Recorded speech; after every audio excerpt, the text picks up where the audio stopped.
Welcome to the Waiting Warriors podcast. As loved ones of first responders and military personnel, we often face life situations and challenges that many others don't experience. And while each of us and our experiences are unique, together we can learn from one another and become stronger in this journey of life. Now let's step out of mediocrity. It's time to thrive.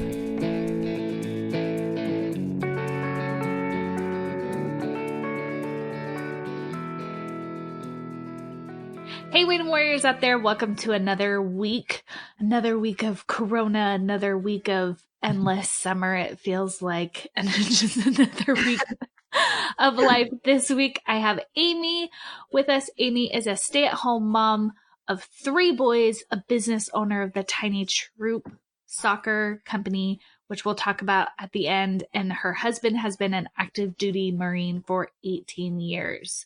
And I want to just say, hoorah, because I feel like I grew up in a military town, so I feel like even though we're Army, I'm allowed to say it. Well, welcome to the show, Amy. Thanks so much for having me, Michelle. Yeah, I've taught my boys, they were like, hoorah, and I'm like, yeah, you gotta say it like that. Yeah. You gotta feel it. You gotta have, yeah, you gotta get the oomph. It's a whole body thing, right? It is. Which I was looking at, Austin and I were talking about that the other day. Is why does each branch have to have their own? Why can't we just have a universal military one? But then it's but that's just classic military. We can't do what everybody else is doing. At least the Army, you can't do what everybody else is doing. You got to make up your own acronyms and your own language for everything just to keep us on our toes, or what? I don't know. So are you saying there's a lack of consistency? And I've never heard of such a thing. I would never allude to such a shocking fact, right? Yeah. So let's talk about those 18 years active duty Marine wife life. I kind of have a small taste of what Marine life has been, because like I've said before on the show, I grew up in a town right by Camp Pendleton.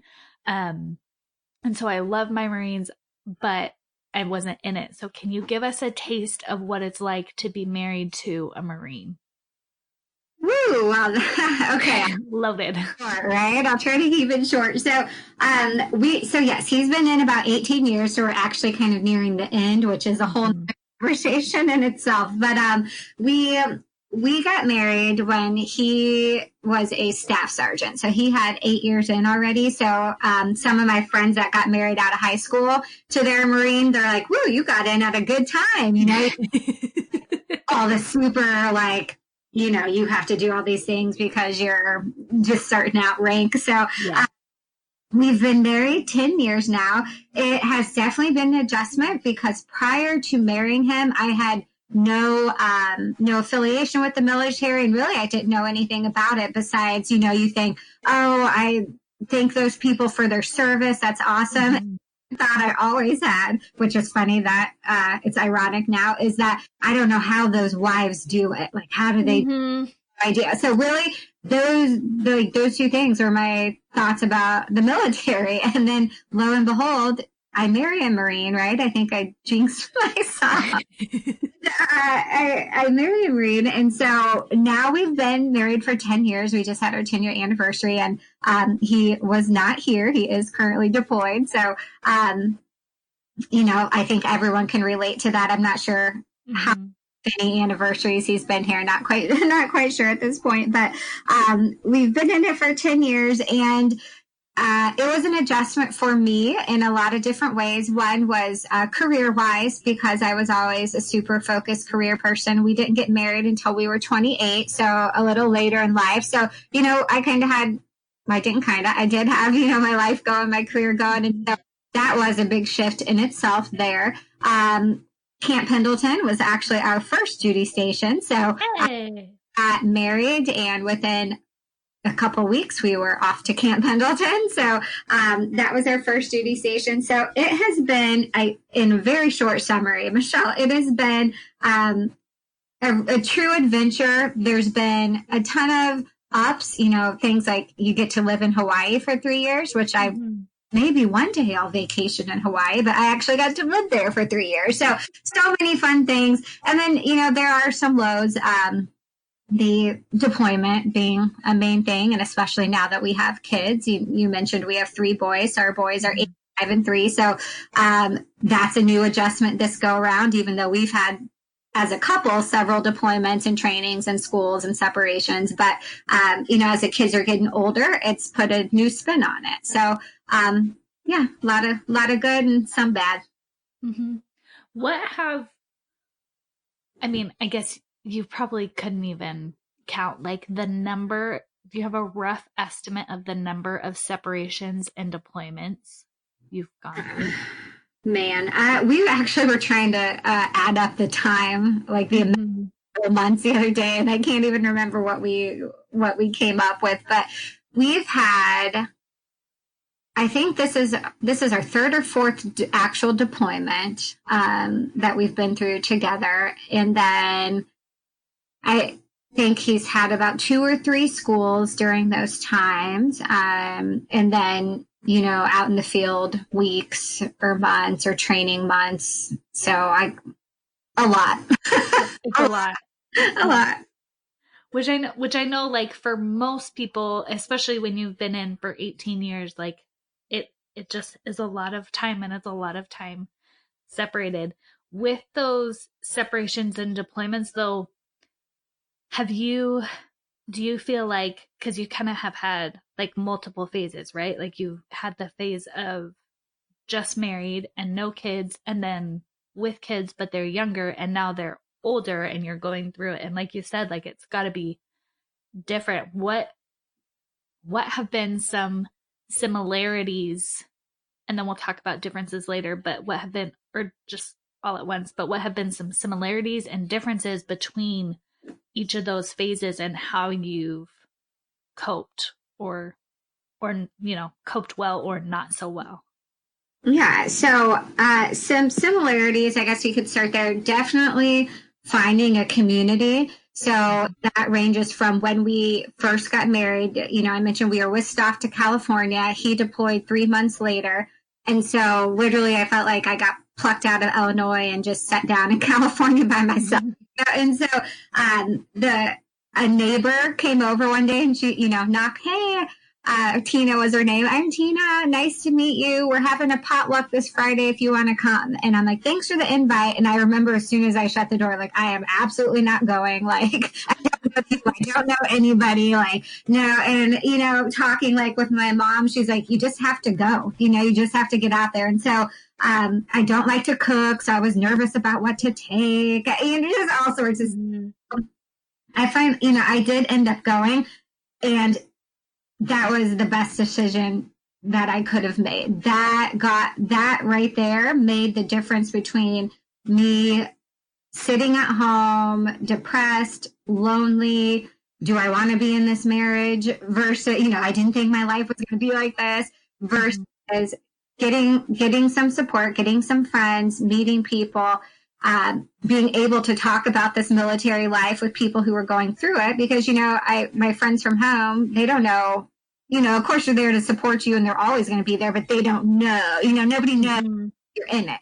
And so, having that support set my stage as a military wife in, getting out of my comfort zone. And, it was awkward as can be. I'm not going to lie. I'm like, oh, hi, people I don't know. So it was awkward, but, eventually it got better. And so I learned, and I keep that lesson with me in any of my life ventures now, is like, just do it. Like, just introduce yourself. Hey, you want to go to lunch? I'm Amy. Nice to meet you. Hey, so you just have to do that in military life. Like, you really have. Yeah.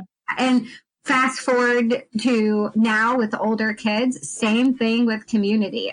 So we get involved, and it looks a little different because they're busier now and we have some more outside things, but I guess I should shift back to the middle stage. I was in MOPS, Mothers of Preschoolers groups, which they have on base and off base, and it's Mhm. the world. I even did it in Okinawa. That was huge because again, I didn't know anyone. You know, it's kind of awkward. You're leaving your kiddo with someone, even though it's on site. So, and the kid's screaming and crying when you leave them. You know, but man, do you need that hour break, that 2 hour break to sit with other women, to fellowship. Um, Even if you just sat there and didn't do anything, it's a 2 hour break. So, you know, so Mhm. having that community of moms, young moms, and it was on a military base, I think that I did it. So that gave me the support that I needed at that phase of life. So then fast now when the kiddos are older, I feel a little more confident in deployments. Like, okay, I know I can do this. I know what I need to do to get through it and be productive during it and thrive during it, not just survive.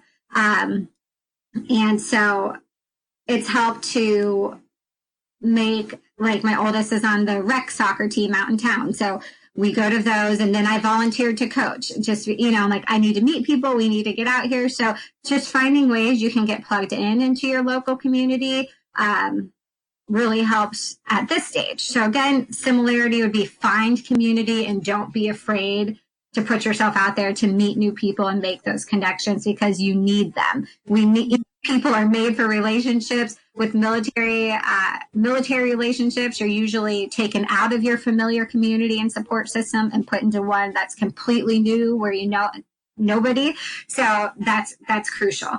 I have a quick Yeah, question. go ahead. And if you don't have like a good answer, that's okay. But I just feel like because with what we're going through right now, like we're in the middle of a pandemic, and I know some places are more strict than others, but do you have any suggestions? Like, have you thought of how people can build a community right now? Because I know some of us who have their community going, like we're kind of starting to, at least us, like we're starting to figure out how we can still, you know, see our friends and how we can have, you know, I've had like some girlfriend dates where we're just parked in a parking lot and we're still 6 feet away. So then the MPs don't get mad at us or anything like that. Yeah.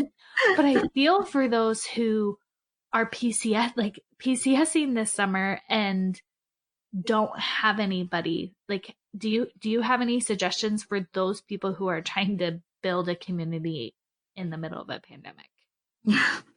It's tough. And so we've moved to North Carolina. It seems like just the other day, but I guess it's been about 7 or 8 months and we're at Temple June now. And I still don't necessarily have a community there, but I've been busy with the kids and homeschooling and him deploying and stuff that's been all right. But now, you know, that the kids are going to be home with me all day, every day. And, you know, those breaks aren't coming. I'm starting to think of ways myself that I can build a community.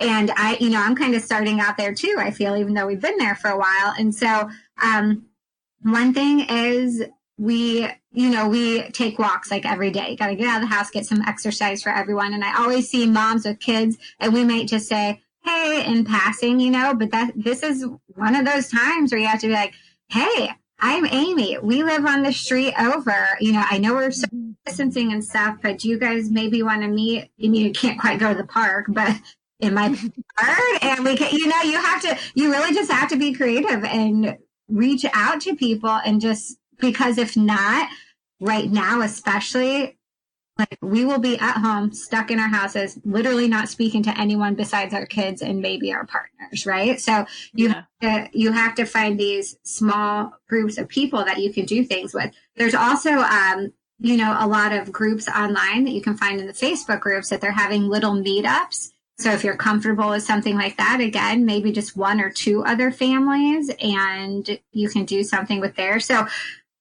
no, I guess, Michelle, I don't have any really great ideas because I'm still in the midst of figuring it out. No, but I do love your idea because like for me, I don't know about anybody else. It's so silly. Like I feel like I'm a nice person, Yeah, but yeah. and I don't think I'm super introverted, but then at the same time, like it takes everything inside of me when we're walking past somebody to be like, okay, I'm gonna say hi. I'm gonna say hi. I'm Yeah. gonna say hi. Like, and we're getting closer and closer, and then it's like, okay, okay, hi, hi. Like, I hope I don't actually sound like that, but that's how it feels in my head.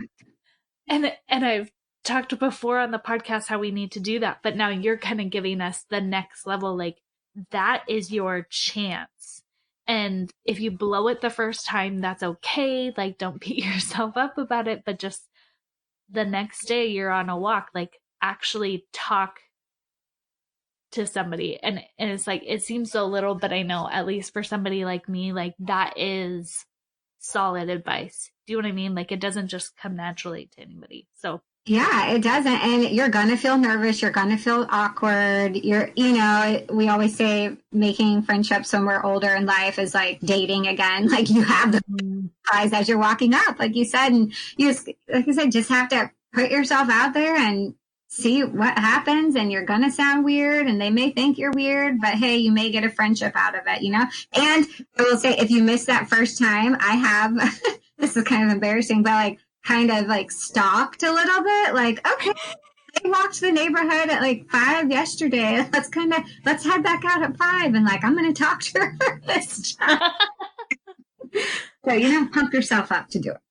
I don't think you're the only one who does that, because I totally like have noticed, oh, this group of women like walk at 7 o'clock in the morning, and then this group of women walk at 9 o'clock, and this lady always walks around like 11 o'clock. So I got the whole schedule down. So Michelle, you just said groups, and I kind of want to address that real quick too, because you will see a couple of ladies walking or 2 or 3 ladies running or something. Don't automatically count them out like, oh, well, they have their group. Well, that's their friends. They have friends already. So I'm not going to say anything.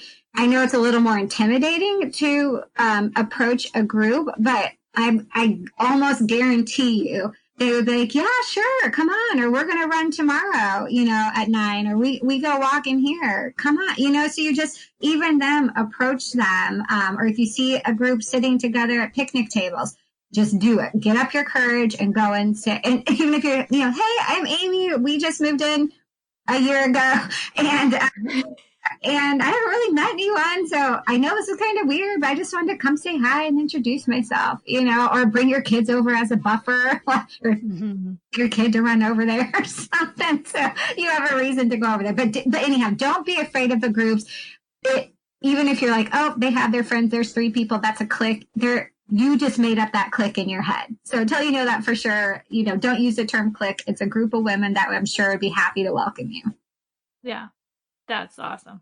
That's solid advice. I like that. Stamp of approval. So what, so that's kind of some of the things that have helped you, like, and how it's looked different. What has been the hardest part of deployments and separations for you, though? Oh, man. Okay.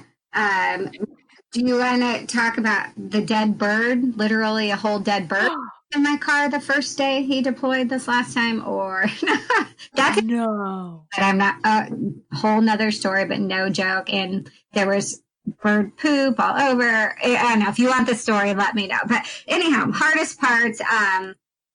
I think the loneliness, especially, so, going through the phases again, I was so lonely when we were first married because we had only known each other a year anyhow. So that was, you don't really know them at that point. Mm-hmm. Then we move away, and then I'm literally there by myself. No kids, no nothing, by myself. So the loneliness can get very hard. And again, that's where that commute, you have to force yourself to go find somebody, or a group or whatever it is to join, because that can eat you alive. Like you have to be very careful with that. So you have to be, make a point to get out there and find someone to hang out with. I would also say communication, can be very hard, because how many times can you talk and like, well, what'd you do today? Well, the kids and I went to the park, and then we came home and we ate lunch, and then we did this and this, exactly like we do every day.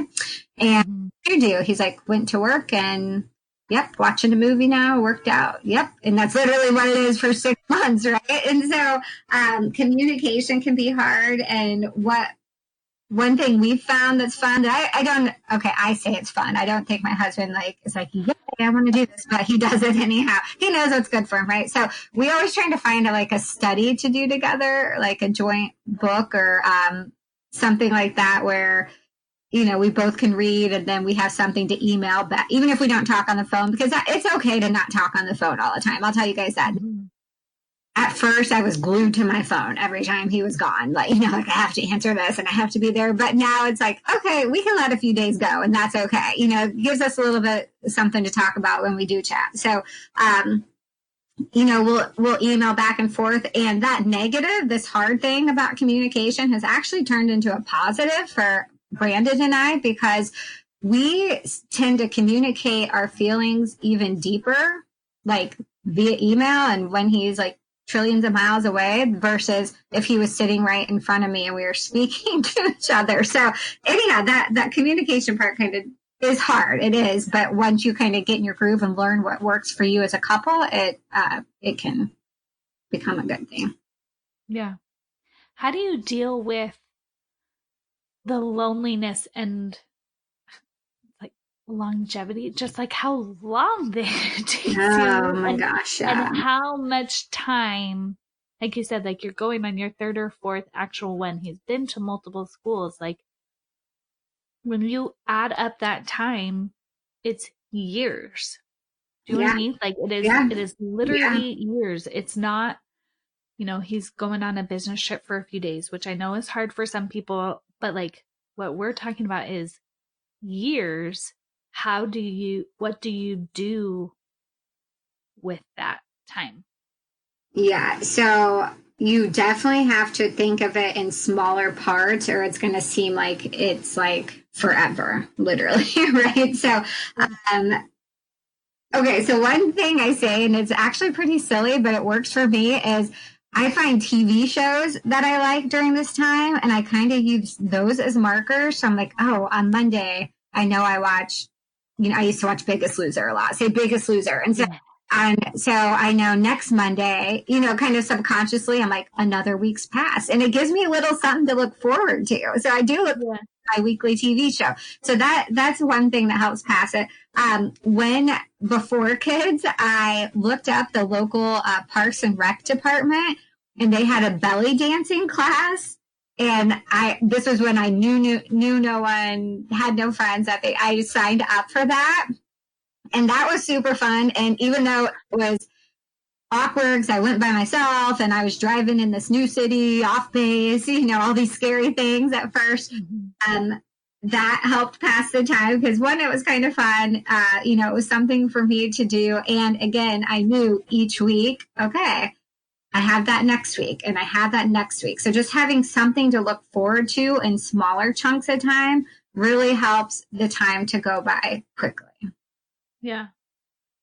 So what, like with using the time, do you try to be like, and I'm not mocking anybody at all because I have a lot of different friends that have are on both sides of the camp. Like, are you we're going to be super productive with this time and I'm going to set goals and I'm going to use this time to the fullest? Or are you just like, I'm going to binge watch Gilmore Girls and and right.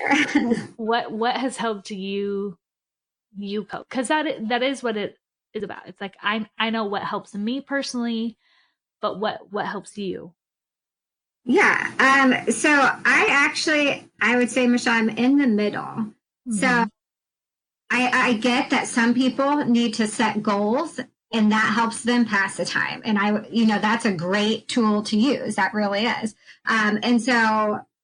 And then I also understand that you need that time to sit and do nothing and watch that 24 hours, the same show over and over and over. And so, I find myself in the middle of that. And I'll tell you why. So I don't set deployment goals because especially with the kids now, really I'm just trying to get through the time, and I don't mean just survive. I don't mean just surviving, but just trying to get the time to pass, And so I do find that I'm more productive when he's gone, Yeah. unfortunately, because you don't have those days where you're just hanging out with him or whatever. You actually have some free time, and so I do get a lot more things done. But I don't make it a point to say I need to get X, Y, and Z done while he's gone.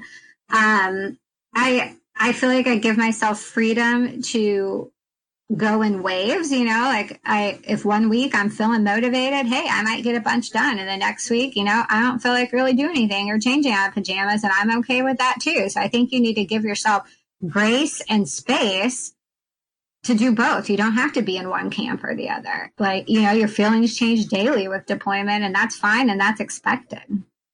I love that so much. Can we make that a sign or the fun vinyl lettering for all of our houses? Give yourself grace and space.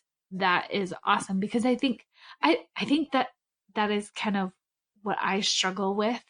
And I know a lot of people who reach out on social media the same, they have such good intentions and they want to do so many things, but then we get to a point where our kid hasn't slept in 5 days, or Right. which means we haven't slept, or even there's all the kid stuff, but then there's stuff like something happens with work, or something happens with your extended family and your parents, or somebody gets hurt, or even just you go on vacation and your routine gets thrown off. And yet I know I find myself fighting that season and that um just the cycle that life goes through. Yeah.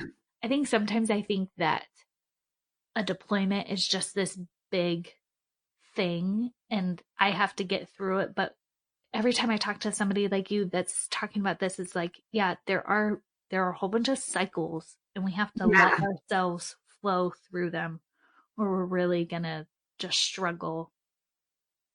Yeah, this sounds bad or kind of odd, but don't have expectations of yourself during this time. That for me, okay. So I Mhm. should personally, because again, I don't want to feel disappointed that I didn't do X, Y, and Z, or that I stayed on the couch, or whatever it is. I feel like this is a hard enough time anyways. And you always have that a level of stress. And I try to explain this to my civilian friends. I'm like, even if I seem fine, subconsciously, and maybe I'm not even thinking about it, but subconsciously there's a level of stress when your partner is deployed. So Mhm. your emotions and whatever is already heightened that whole time. And you may not even realize it, but then you hear Carrie Underwood song, whatever, and you all of a sudden cry and you're not even a crier and you're like, whoa, okay, I think I am bawling. yeah, something's going It's not a on, tear, it's right? And bawling. yeah, and so we're carrying that in us. And so like I said, if we take a vacation with the kids and I do something, woohoo, we had fun. And if we don't, then we don't. And like I said, if I feel like doing something today, I do. And if I don't, I don't. And I look at it as I'm going through enough already. Whatever I do is fine. Mhm. Whatever I do or don't do right now is absolutely fine because I'm, making the most out of our situation. And yeah. Yeah. And I love that you have that point of view because I think I'm in the middle of where you are and kind of the goal setting. And there's people like Becky Hoy that runs the Mm-hmm. Brave Crate that has been Yeah. on here, Yeah. and she is definitely on the let's have a goal and drive, because for her and her personality that helps things go smoother. And so I love that you're giving us this perspective though, because there are so many listeners and not all of the listeners, not every military spouse is the same type of personality. And I think hearing everybody's different points of view kind of will help everybody just think of what resonates with them, and then to be able to look at your day and the different kind of days and then have that awareness of, okay, when I'm like this, I feel good Mm-hmm. or bad. And it's like, Yeah. what are you looking forward to or what are you dreading? And what, after you do it, not like if you're tired or not, because, you're going to, You're always yeah, tired. you're always tired and you're always going to like use energy and your husband is gone and that's emotionally exhausting. But like, what really drains you and what, I mean, I should be better with words and I'll get a thesaurus someday, guys. Sorry. But like, what makes you feel good about Yeah. what you did with your day? And if you can, you know, but I just don't want anybody to think that they have to do X. You know what I mean? Just because it works for somebody else doesn't mean that that will. It could. So try it, but I just hope everybody gets that open mind because it's not a cookie cutter situation. There's no cookie cutter way to to deal with a separation or deployment. And if you do da da Yeah. da da da, then you will be perfect and happy and Yeah. Yeah, I totally get what you're saying because, it's easy for military spouses to get put into one box. yeah, And that's so not true. That's so untrue, and even, you kind of see the same faces in our space and you see what they're doing and these people are so productive in this, and like you said, try it. And if it works for you, great. And if not, that's okay too. That's okay. Be okay with where you're at, what you're doing. And I will say, don't, take take inventory of, like you said, your feelings. Like, this made me feel good today and this didn't. So, don't stay in your this day didn't feel good to me too long. If yeah, you're having that a lot, every once in a while, that's great. But if you're having that a lot, kind of reassess what's going on and maybe I should try something else. But yeah, don't compare yourself. And even if your husband's on the same deployment as somebody else's husband, you don't have to feel how they feel, or you don't have to be doing what they're doing. That's okay. yeah. And even like deployments aside, like with what we're going on right now, it's the same. Like, but it's also so different. Like, we're all the same and yet we're all so different. Even just on our base on Fort Campbell, there are like people all the time I see on the Facebook group pages like, why is so and so doing this? Why is so and so doing this? Or this is bothering me, blah blah blah. It's like we're all in this together, but everybody has to cope in their way and everybody has to process and deal and move forward in their own way. And you have to give yourself the space and the grace, like you said, to do that. And like, yes, try what other people are doing. Like this last week, if you guys have been following along on social media, I've been doing a completely different daily routine because I wasn't feeling good at the end of Mm-hmm. the day for way too many days. Like, I just wasn't feeling good. And so I sat and thought, okay, what is not making me feel good and how do I change that? And you can do that if you're on a deployment or going through a pandemic. And if you are going through both right now, like Amy, oh my goodness, my heart just goes out to you guys. You guys are nature troopers. Yeah. Well, thank you. Thank you. I will take the accolade. Yes, this is not easy, so I'll accept that. But you made a point, when you said not that your day you weren't feeling good. I just kind of want to reiterate that it's such a slippery slope for us as spouses, being by ourselves. Like I mentioned, that loneliness. So you have to make a conscious effort not to let yourself get too far in that because it's easy to get there and get stuck. And one resource that I just came across the other day, Michelle, that I hope you don't mind that I share. So TRICARE, our insurance, whatever, that whole humane military something. So they actually have this app called Doctor on Demand now. And actually talked to TRICARE the other day because I had to call. Yeah, that was fun. I had to call for one of my sons for something or another.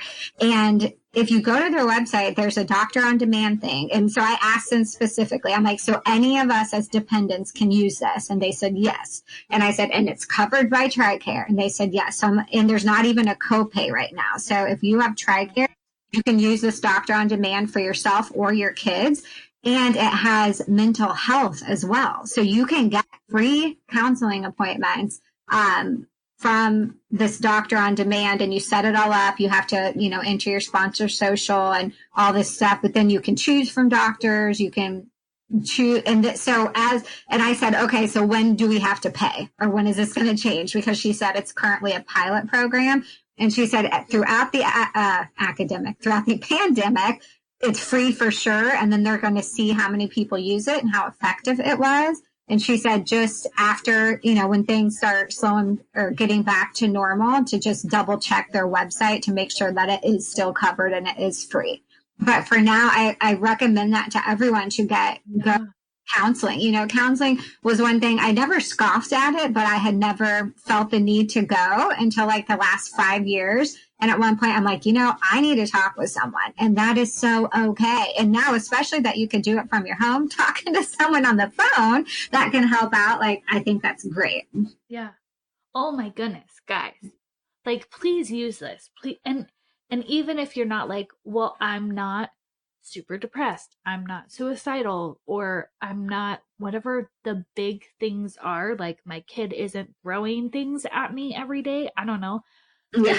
Just because you're not those things doesn't mean you have the answer to your problems. And not that like every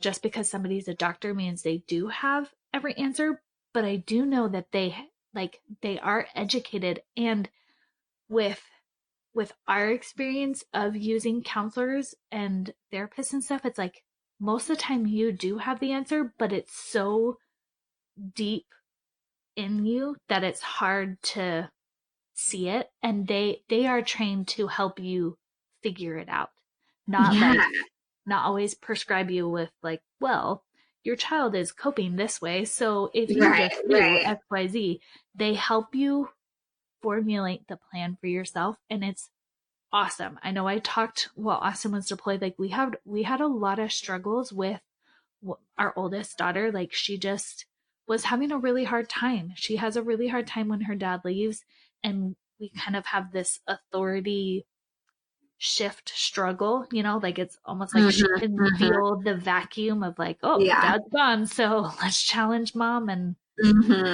other things. But like the counselor at school was a lifesaver, but it wasn't like super bad. She wasn't yelling at me constantly and throwing. She wasn't threatening anybody, it wasn't super dramatic, but we had a problem and we were going through a struggle, and it helped so much to have somebody to talk to. So please, guys, like, I'm probably gonna call him.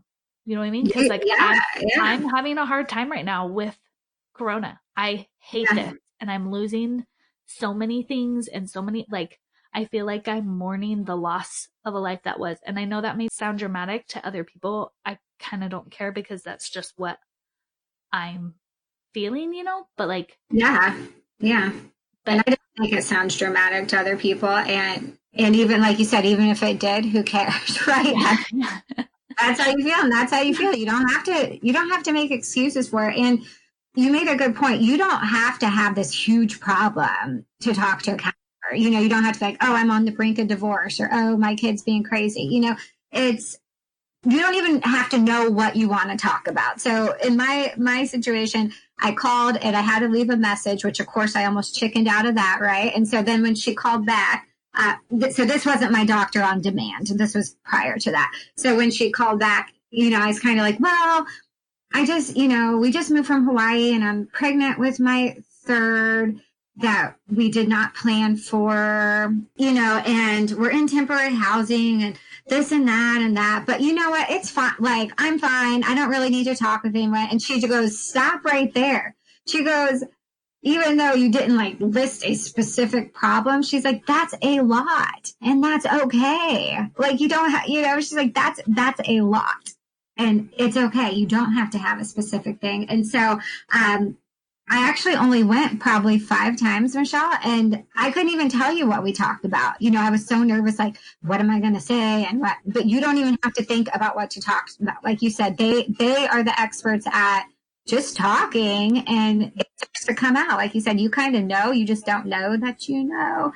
And so don't hesitate to call. If you're feeling any sort of way about anything, call the people. It's free. You don't ever have to see them again if you felt weird. Yeah, that's true. That's awesome. Let's talk about Tiny Troop Soccer for a little bit. I think it's a fun resource for people. Can you tell us what is Tiny Troop Soccer and how can people get involved? Yeah. So, okay. So Tiny Troop Soccer, we started it back 5 or 6 years ago. So it's been going for quite some time now. We have about 35 on-field locations across the country and globally. They're all near military bases.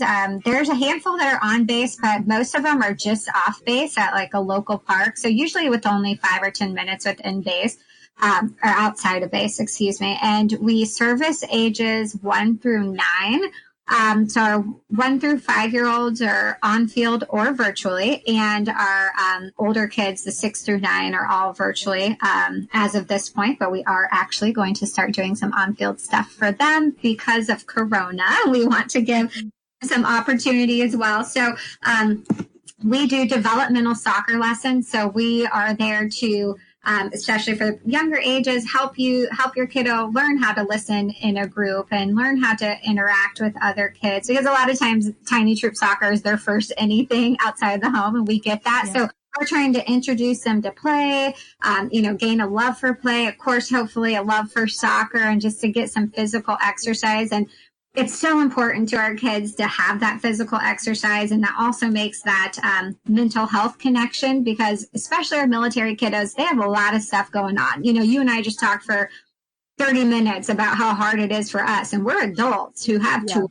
We're supposed to be able to process this stuff. So imagine a little guy, daddy's gone or mommy's not home or Grammy's not near me. That's a lot. That's heavy for the kids, even if they can't vocalize it. So that physical outlet is crucial, and being around other kids that are in that same situation. And as we've grown, Michelle, then they're able to look forward to, at my next duty station, look, there's a coach in a bright blue shirt on Soccer Island. I have something to look forward to. There's something familiar that I know. And, as a coach, I'm able to say, well, guess what? I know Coach Michelle, and she's going to be there, and you're going to have so much fun. And so they get it gives our kiddos something to hang on to. Anyhow, you can tell I'm more passionate about it. It's not just game, but I do love soccer too.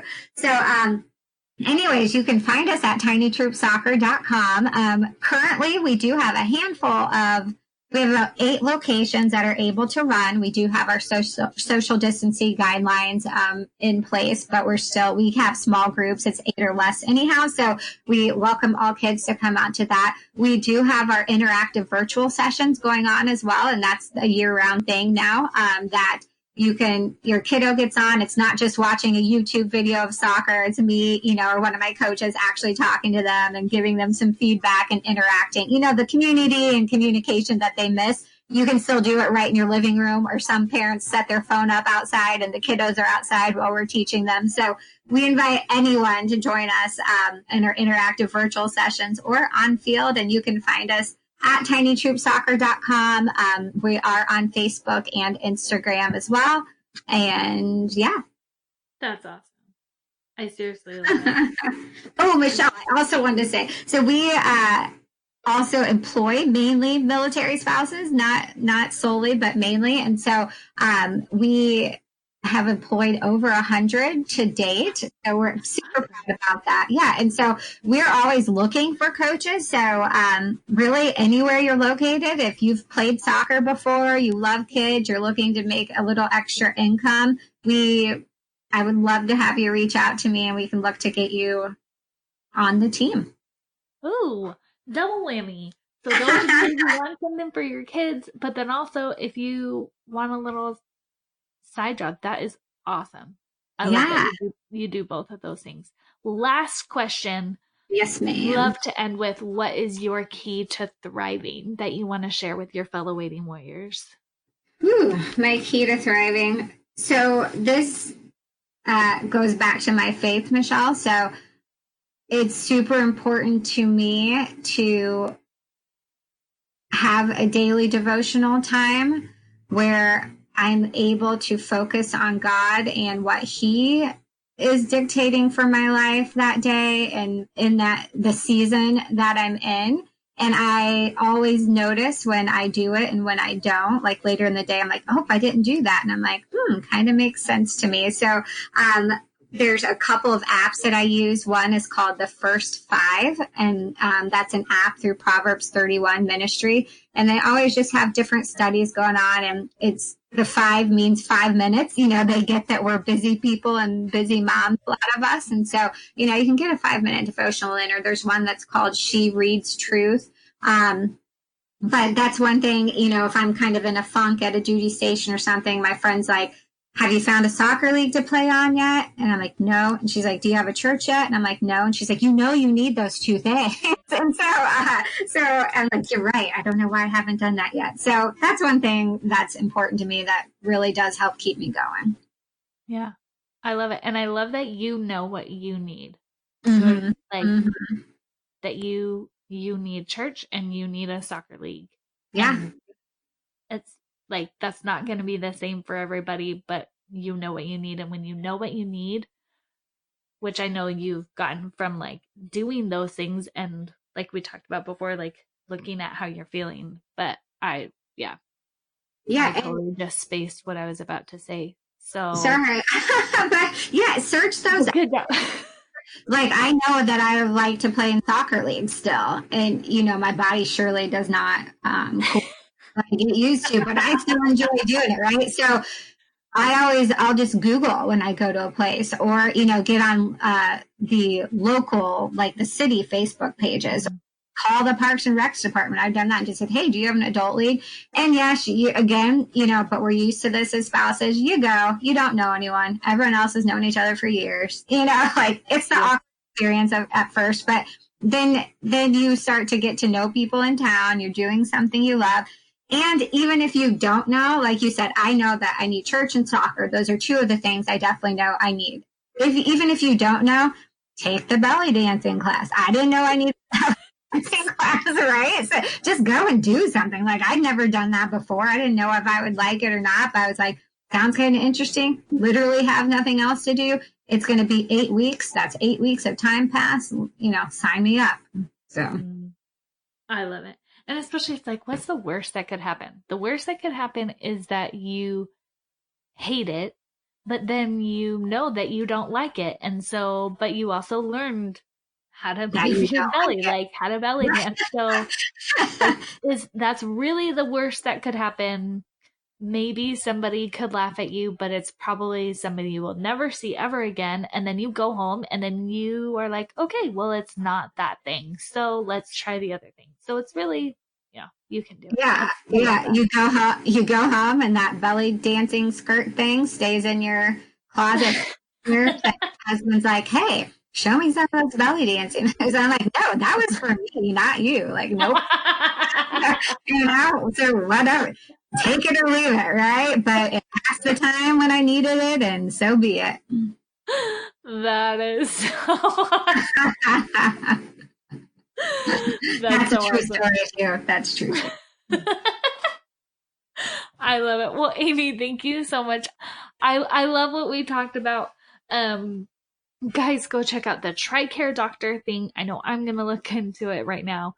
Check out Tiny Troop Soccer, if I can say that. Yeah, Tiny Troops Soccer. So there are 2 S's in there. I always have to. So Tiny Troops Soccer. Yeah. Okay, check out their website, connect with them on social media, and like always, guys, just have a good week. Hang in there, figure out what you need to do to make this time in your life just a little bit better and better for you. And remember, just because it's hard, like things are hard right now, doesn't mean it has to be miserable. Thanks again, Amy, and you guys have a good week. Thanks, guys.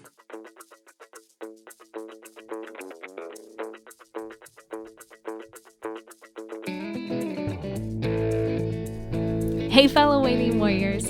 Since I know you are loving this podcast and being able to connect and learn from others, I need you to go and write a review for the podcast.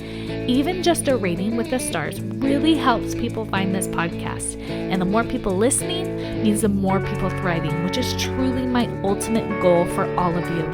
It's super simple, will just take a minute, but it will make a world of difference.